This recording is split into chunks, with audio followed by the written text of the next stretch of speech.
engineer with the Ontario Ministry of Agriculture, Food and Agribusiness. And it's my pleasure today to be interviewing Shika Jain from GET Corp. So Shika, nice to have you here today. Thanks so much, Jake. Thanks for having me. Great. So we're doing these interviews in order to get an understanding of the Ontario anaerobic digester marketplace, talk to some of the players who are active right now and have projects going on. So we really appreciate you being here. I'm wondering if you could just give us the elevator pitch of GET Corp, who you are as a group, and how you're working with farmers. Sure. Thanks so much for that. So GET Corp actually started in 2022 and co-founded, one of the co-founders is Nick Thurler, who's a dairy farmer in Ontario and has been part of Dairy Farmers of Ontario board, DFC board, etc. So been highly involved in the industry. Essentially, it started and the idea was born out of really bringing benefits back to farmers through anaerobic digesters. And Nick himself was looking to build a digester on his farm and met with a group called Green Island out of Denmark. And he really wanted to see a way to bring the benefits of this kind of largely to the industry. But we're a very different place here. We have Canadian farms, so smaller size farms. So very different jurisdiction where it's not as easy economically as viable to build digesters on farms of smaller sizes. So we put our heads together along with our Green Island partners to come up with a program called SAP, which is Sustainable Agriculture Program. And in essence, what we're doing is a hub and spoke model where we're building digesters that are placed on farm property, and they're taking only on-farm waste. So it's a little different than some of the other digesters where they're taking off-farm waste as well. And because of the size of farms, we're including neighboring farms to bring their feedstock in, produce renewable natural gas instead of electricity. So that's the types of digesters that we have, although we do have the option for electricity if we decide to go down that route. So producing RNG, and then the digestate, which is a nutrient-rich digestate, is returned back to the farmer pretty much ton for ton, so on a one-on-one basis. GET Corp's business model beyond that is that we're also very much like the milk system. We borrow a lot of principles from the milk system, and in our program, we're pooling. So that essentially means we're taking all the plants that we build and the volumes of RNG collected, treating it as one, and so securing better offtake agreements because larger volumes, better contractual relationships. Also recognizing economies of scale on the expense side. So that's a really critical part of our model, is to be able to do that collectively.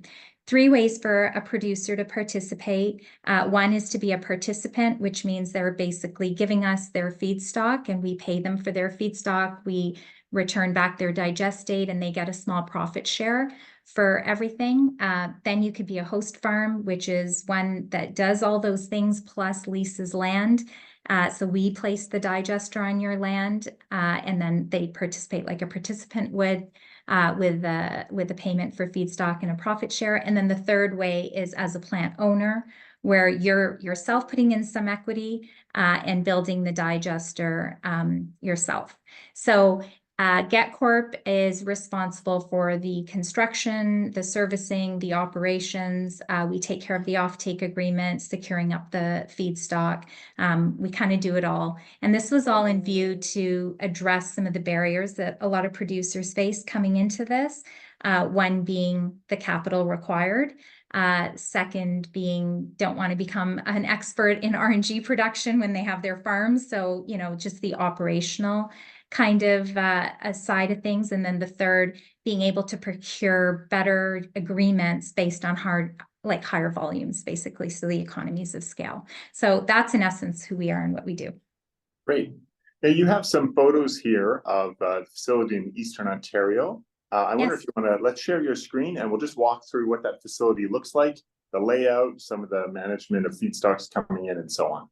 Yeah, sure. Actually, we started with a pilot program, which is for our first 4 digesters. So the one that I'm going to show you some pictures of here is the Thurler farm. That's our first one in Eastern Ontario, and we have 3 others under construction in Southwestern Ontario right now. And then another one coming, just starting phases back in Eastern Ontario. So I will share my screen. Great. And let me know if you can see that. Yeah, it's coming. There we go. So I see the photo of the farm perfectly. You see the photo. So Yeah. this is actually Nick's farm. And then what you see here is the plant. So you can see this over. Oh, do you see my cursor by any chance? I do. Yeah. Okay, perfect. So here's where the pre-pit is. So we basically have trucks that come in. This little piece here that you see is our scale. So we measure the feedstock that we're collecting from other farms coming in. We have our pre-pit here. I've got a few other pictures that I can probably show you in terms of the process, but 2 large digesters, a post digester. And then we have an upgrading system that sits right in here, a compressor, and then going into our tube trailers. So that's a photo of that. I think our next slide. Oops, sorry. Yeah. These are just some photos actually of construction. Thought it might be of interest to farmers. Like to see that. So here's the foundations that are being laid. Actually, this is not Nick's farm. This one is one of our Southwestern Ontario farms. But these are conical foundations that we lay. Part of the advantage there is not having settlement, less on maintenance, and it's part of the agitation. So a little bit of a unique feature for the digesters that we build. And then here are the silos going up with the insulation being installed here. So you can kind of see all 3 gamuts of that. Do you want me to keep sharing, Jake? Yeah, sure. Yeah, continue on. Yeah, great. Yeah. So I mean, essentially, this is a schematic. I don't know if you want me to kind of go through the flow of the gas or. Yeah, just briefly. Yeah, for sure. Yeah, briefly. So in comes those trucks on the scale. Scale's not on this schematic. We've got our pre-tank that's got the manure in it. And right in behind here, we have a tearback, which takes in organic waste, like solid organic wastes. And basically they go through a heat exchanger. So that's the feedstock coming in. And so the feedstock, this is the tearback here, which is taking the solid organic waste coming in. So that sits inside, partly inside the building. And then, oh, that's a little video. Just keep going here. And then from there, it basically goes through a heat exchanger, warms up the the feedstock, the digestate that's coming back through the heat exchanger. There's a heat exchange that takes place so that you're creating more efficiencies. And then those are pumped either in the main digester 1 or main digester 2. That's through an agitation system. So we have 3 points of agitation, so it's constantly moving inside of the digesters. And so here's inside the building now where you can see where my cursor is here. That's the heat exchanger inside the building. And then these are the pipes that are basically taking that feedstock into the digesters. One of the 2 main digesters. This is an earlier photo, so this is now all insulated and encapsulated. And then from there into the post digester, and then comes through this condensation basically trap. It's the tank which collects all the moisture. If needed, gas storage, flare over on that side, and then it comes in through the gas treatment and the upgrading system, and then through the gas compressor, and then out into the tube trailers. And so we have 2 tube trailers on site. And that kind of rotates. So one fills up, takes the gas, keeps swapping. So here's a photo of the fueling stations going into the tube trailer. And then those are the tube trailers there. Great. So talk a little bit about. Go ahead. Oh, sorry. No, go ahead. Well, I was going to ask, so the tube trailer, so you're not connecting to the pipeline at the farm. Instead, you're transporting the gas to a remote location to inject into the pipe. So just talk briefly about why you've taken that model. Yeah, so a few reasons. I mean, our plants are, sort of I would call small to mid-size plants in terms of their production. So the volumes to do an interconnect to the pipeline were, part of the reason was to make sure that we don't fall into the seasonality and flow rate. Also, the expense of doing that, given what I was talking about earlier, which is our pooling, we have several plants that are being built in a geographic area. So to have a centralized injection site was far more economical, plus gets us to a more steady state of flow rates. So we're actually trucking the compressed RNG to those injection sites, all of our plants into one injection site. It was a more economic way to do it, plus more stable. Great.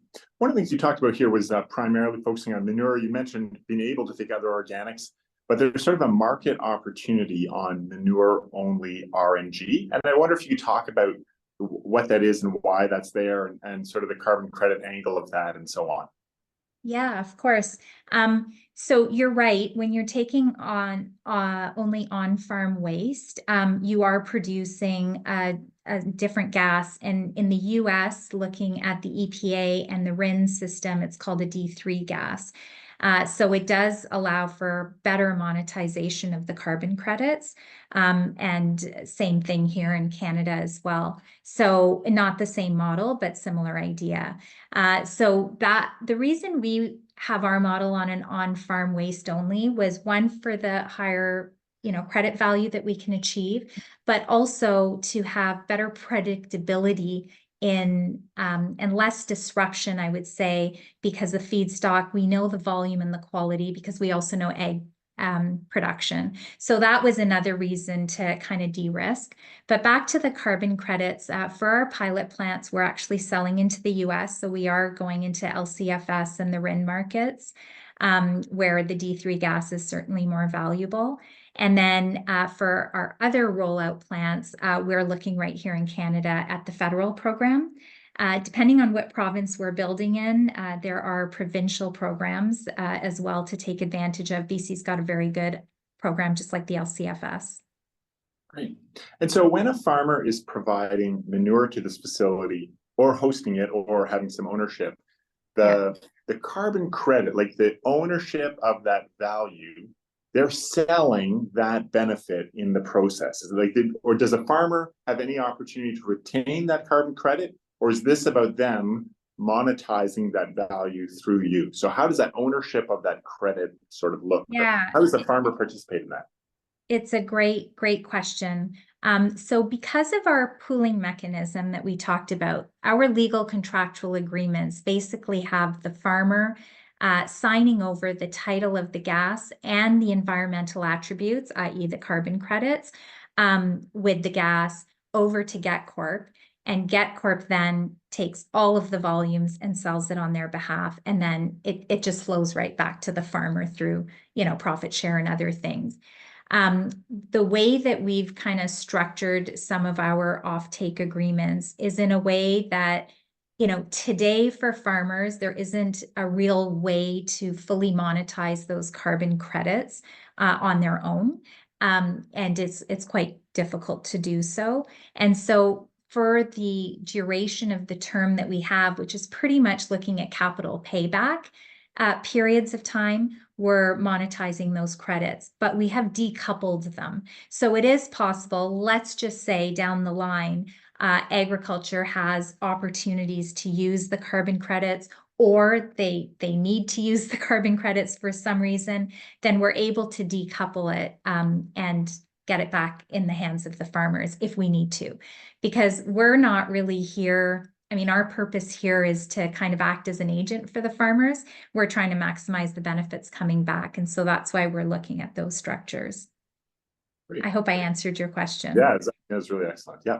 So as you look at, so you've got your first few pilot plants up and running, and then you're kind of looking at the next round of farmers participating. Do you have like one or two words of advice if you think of the farmers who have successfully signed on with you, the farmers who have chosen not to sign on with you, but we're sort of toying with it, just that decision-making process to get into it. Do you have any advice for farmers who might be considering participating, either to encourage them to do it or to step back if it's not the right thing? What does that decision-making look like? Yeah, well, I think for what we're seeing anyways with our pilot farmers and those, like we do have a very long list. I can stop sharing if you want here. Sure, yeah, Yeah, sorry. What we've seen is we have been gathering a list of producers who are interested. We have a lot of producers who've put their names down to be interested in participating one way or another. And what we're hearing from them is they're really looking at that next generation of farmers. So I think thinking about sort of your succession and what you're looking to do on your farm, this has been an additional revenue stream for farmers, as well as a way to help bring down our GHG emissions on farm altogether. And so there's those benefits plus the soil health benefits, especially for farmers that like have sand bedding, for example. We're removing the sand and returning back a sand-free digest state, right? So I would say for a farmer, what we're hearing is take a look at your farm, what you're thinking about down the line, like, what's the future of your farm, and look at all of the benefits that come from anaerobic digestion. A lot of farmers have indicated to us that they're just concerned about, carbon credits is like this big sustainability word, and, how do we participate? I would say that that's the work that we're trying to do on behalf of, and nothing is forever. So, we're looking at long term, but working with farmers to kind of maximize on the benefits that we would be able to have. So that's one thing. If you are thinking about participating, take a look, and everyone updates their farms, but their manure management equipment, have a chat with different opportunities before investing back into your farm, so that at least you give yourself the option, if you're not ready today, to participate in the future. But for us, we see this as a really fantastic opportunity. What we were trying to do is minimize the financial investment from a farmer to reap the benefits. Awesome. Good. Well, I really appreciate this interview. This has been lots of Thanks. fun, and I've learned something here. And so wish you well with the pilot projects as they move forward. And Thank you. for your time. Oh, great. Thanks very much. Great. Thank you.